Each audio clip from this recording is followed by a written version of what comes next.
Yeah, I'm right back at you like I never left, and I'm gonna go this hard to my last breath.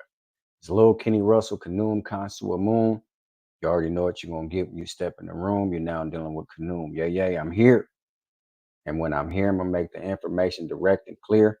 'Cause a lot of y'all can't hear. Now, welcome back to Make My Ancestors Great Again. Today we're gonna do an episode of In Need of Correction. Okay. In Need of Correction, Part 7. And I seen this video years ago. I wasn't doing in need of corrections or my thoughts yet. I think I've been doing this roughly around 7 months, 8 months. Um, so I have my thoughts. It's a series, or it's going on. Then I have the in need of correction that I just brought up. Only did 6 episodes, so I want to do another one because tomorrow is the ancestors speak. Okay, I bring some of the ancestors and let you see where I get a lot of my bad habits from. Um, so today we're going to do an in need of correction, part 7, and it says white Jesus. And what this is, it's a gentleman named Sanetter from the House of Consciousness. He's out in Harlem. He's walking the same in the same footsteps and the same paths as a lot of um, the Harlem Renaissance era people. He hit the ground like that, and he did a lot of documenting and logging of all the ancestors. Like he used to be there for certain debates. He's recorded certain events and things like that. I mean, thousands and thousands of man hours. So he's a credit to the African community and the conscious community. I'm not in the conscious community, but some people look at content like what I might make sometimes and deem it, oh, he's the conscious man. He's in the conscious community. But I don't have any labels or things that I put on myself. I'm an African spiritualist. That's what I like to be. Okay. I'm an African who wants to spread spirituality. That's it. So you might think I haven't got into African spirituality, but I say it all the time. If you knew who you was spiritually, you would understand that the things I show you, you would understand 100% that what I'm saying is these could not be for you.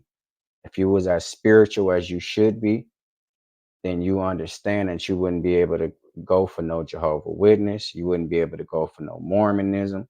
You wouldn't be able to go for the Black Hebrew Israelite. You wouldn't be able to go for the Islam. None of this. They wouldn't be able to put this over on you if you knew who you was as an African, which would restore your spiritual sense, because you would see when people talking about God and all this type of stuff, the allegory that goes into that, those beliefs and all those fundamental principles of religion, they stem from Africa, our people, our ancestors. Okay. All across the continent. The first thoughts of a god, somebody being a god or a supernatural type of understanding or entity or some type of power, those thought patterns was put forth to the universe from the great continent of Africa, which is our ancestors. So that's what I do. I'm into that. And I break down why people shouldn't be into religions, because I make a mockery of them, if you will. Now, if a person wants to look at me and still believe in his religion, that's fine. I have no right to tell him to stop believing in what he believes in. I'm just putting forth, information. If he look at it, he can go look into it, because I'm a spark, and he can go light his own fire and you can quench your own thirst. But I'm going to be something to get you going. Okay. So that's what this platform is about in a nutshell. So today we're going to look at Sanetter, and he does these things. Sometimes he shows pictures. He say, which one of these is more important? It'd be Marcus Messiah Garvey. It might be um, Booker T. Washington, or it might be it might be anybody, Malcolm X. You know what I mean? And put Jesus, a white Jesus, they say which one of these is more important. You got Khalid Muhammad, you got all kind of people, and they pick the white Jesus. So that's why it's titled White Jesus. And I don't own the video. You can find it and watch it in its entirety, though this is just a short clip. You can go to the, I don't know, the YouTube page. I should have looked at that. You can go to his page and find it, or wherever you can find it in its entirety. I don't own it. This is a fair use act. I'm just going to give my scrutiny, criticism, and my thoughts and opinions on this video. So like, share, subscribe, comment, and I thank you for watching. Let's see. And excuse some of the language, but when you're dealing with people in religion, you can't plan for a person's response. When you asking things like this, the response is the response. You don't know, you can't tell a person how to respond. And some of them might respond in a subtle type of way. Some of them might be aggressive. Some of them might get wordy. Some of them might get slanderous. So that's what you're going to have here. A lot of emotions come out of it. So excuse the language in the video. Let's look at the video. What if I was to tell you right now that Jesus really don't exist? What the fuck? Yo, what the hell you I just want you to calm down and talk to me. What is you talking about, man? What the fuck you mean Jesus don't exist? What's wrong with you? What the? Listen, that was a trick by the white man. What the fuck, man? Did I tell you something wrong with you, man? Why? Because Jesus always exists. What the? How the hell you think all these people got over here, man? And you think Jesus has That's something right. to do with that? He made man. He made lady. So what did Jesus do for you? He did nothing for me. Kept me living right here, man. What the hell you talking about? Jesus don't exist, man. What the hell you think you at? Why you think you here? Huh? What the man? What's wrong with you, man? Well, I'm saying you've been praising Jesus all your life. That's right. That's right. What if I was to tell you that that bastard never really existed? Watch your fucking mouth right here, man. Watch your motherfucking mouth. What the fuck you talking about Jesus like that? Man, who the fuck is you? Now you fucking up now, man. Now you fucking up now, man.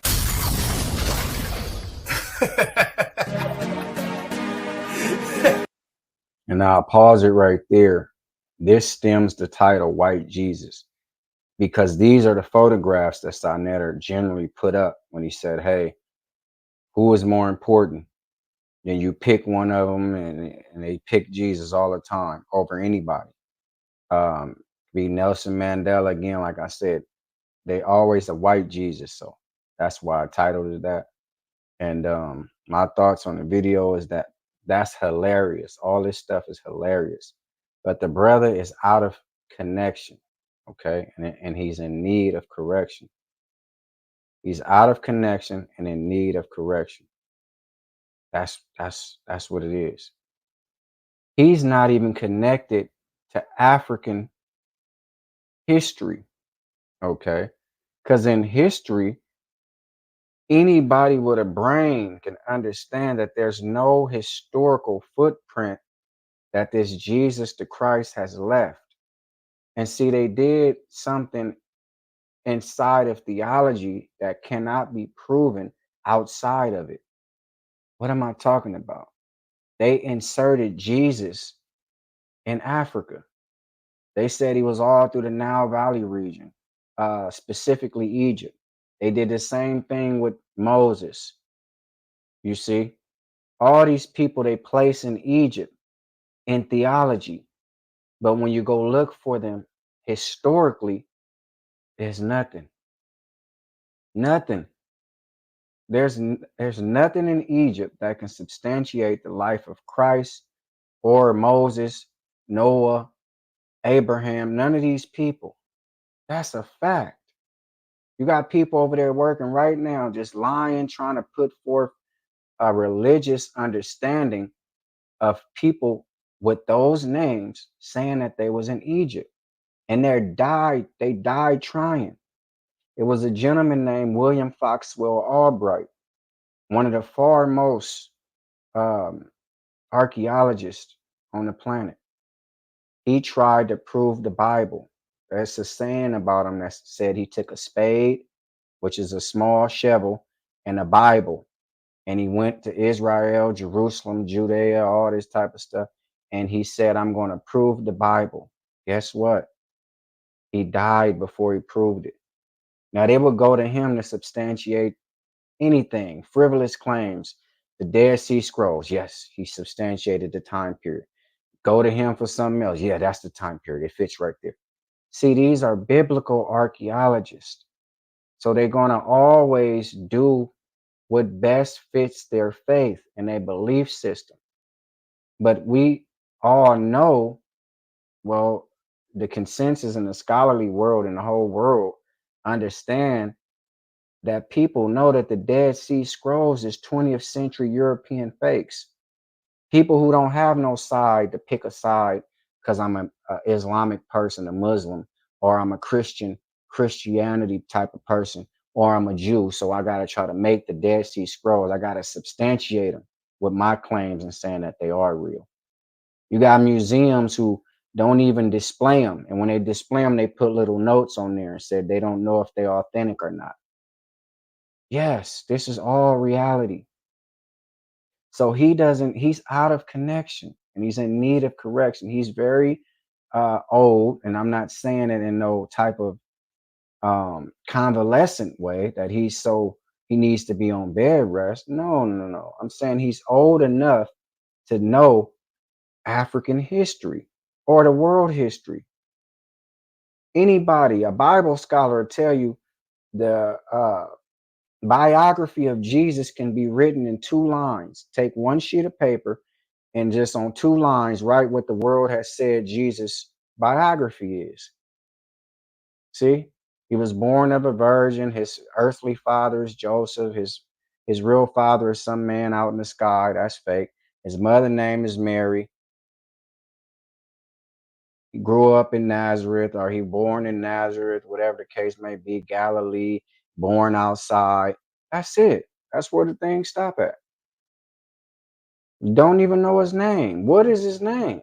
Jesus the Christ is a title. Yahshua HaMashiach, Yamashia, Yahshua, Yamashiach, Yabashim, Bahim, Jehovah, Yahweh. All this stuff is a title. What is Jesus the Christ's name? This man is out of connection and in need of correction. What the hell you talk about Jesus like that for, man? He the reason why everybody over here. You believe Jesus has something to do with that? Yeah, man. So what have he done for you? Nothing. He ain't done nothing for me. He keep me living. Excuse me? A dead white man on a cross has kept you living. This man is out of connection and in need of correction. Okay. He don't even know Christianity, the pure history of Christianity. There's no man named Jesus the Christ. The Bible cannot be read as a historical book. Okay. They had another gentleman, a Canadian, trying to think of his name, Winthrop Fry. Okay. I think that's his name. Winthrop, or yes. Winthrop or Winthrop Fry. Okay. He said if you find any history in the Bible, it's there by accident. This is how the story goes now. Theology and history does not mix, especially when you have a place that's heavily documented in history and you try to sneak names in there that's on the historical side. Their documents does not say the same thing that you said in theology, the make-believe side. You out of connection, sir, and you was in need of correction. It's Lil Kenny Russell, Kanoon, Consul Moon. You already know what you're going to get when you step in the room. You're now dealing with Kanoon. This is what I do, and I love to do it. And before I take back what I said, I ask them more to it. As old as this gentleman is, he's a baby in knowledge. Because why am I saying that? I'm not disrespecting the brother. I love him. He's an African man. I love him. He believed everything that his mother taught him without going off course. Nothing disrespectful about that. But when you learn things, you have to go outside of what was taught to you if you want to learn anything else. He bought the story that was given to his mother. His mother bought the story that was given to her mother. Her mother bought the story that was beaten to her mother. Or he's old enough. Some of the story was beaten into some of the people that put it into him. And then possibly could have been beaten into him by his mother. Because they say, if I can't put the Bible in you, I beat hell out of you. That's a saying. So this gentleman is out of connection and in need of correction. He's done nothing, as old as he is, but believe a belief. He don't have no ground proof of nothing. And this is what's wrong with the Christian world and the Muslim. They don't do any research. They just believe it because it came out of a Bible. The Bible and the Quran is historically worthless and any other religious text on the planet. Like, share, subscribe, comment, and I thank you for watching. And remember, education and preparation is the first step to retaliation. So before you pick up a weapon, pick up some knowledge. And this man could have used some. See, education and preparation is the first step to retaliation. You can't fight back without education and preparation. See, because you can't just go up against a tank. The European is one of the best. He's the best war weapon that the planet has ever seen. He created heavy mechanisms and he used himself for war to put war at the pinnacle of his life. So you can't go up against a tank without educating yourself on knowing how to do so and preparing before you go up against a tank. Thank you for watching.